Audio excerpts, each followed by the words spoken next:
आज असाच माझा अपघात होतो. गाडीचा नाही तर विचारांचा. किती महिने झाले लॅपटॉप मीटिंग्स, डेडलाईन आणि आम्ही सगळे वेगवेगळ्या ठिकाणी. स्क्रीनवरचं भेटणं तर होतच राहतं.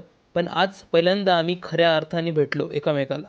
तर हॅलो मित्रांनो, मी लोकेश. दर वीकप्रमाणे मी या वीकला पण घेतले वर्क फ्रॉम होम. आणि जेव्हा पण मला वर्क फ्रॉम होम भेटतं ना, तेव्हा संध्याकाळी मस्त लॉग आउट करून मी जातो माझ्या मित्रांसोबत फिरायला. आज तर आम्हाला काही डेस्टिनेशन माहीत नाही आहे. निघालो आहे आम्ही कुठंतरी. जाऊ कुठेतरी चांगल्या ठिकाणी गप्पा मारू मस्त. तुझा एक खांदा खाली का बरे डाऊनडेड आहे तो आता. आणि तेवढ्यातच पाऊस जोरात सुरू होतो. आम्ही विचार करतो की कुठेतरी छत म्हणून कुठेतरी बसू म्हणलं आणि पोचून जातो आम्ही नाश्ता सेंटरवर. नाश्ता सेंटरवाला दादू बोलतो की एवढे भिजूनच आले तर वडापाव होऊन घ्या. नाही वडापाव नाही, पाववडा. बिल पे करत होतो तेवढाच आजोबा बोलले आज गुरुवारी जाऊ ना मला जवळच्या मंदिरामध्ये. मग काय वेळी दर्शन घेऊन आम्ही बसतो सगळे मित्र तिथंच. बाई एक एक करत सगळे शाळेचे किस्से निघले, सगळ्या आठवणी ताज्या झाल्या. पण एक विषय असा आहे ना की काम कितीही दूर घेऊन गेलं ना आपल्याला, पण आपली मैत्री कायम आपल्याला जवळ आणते.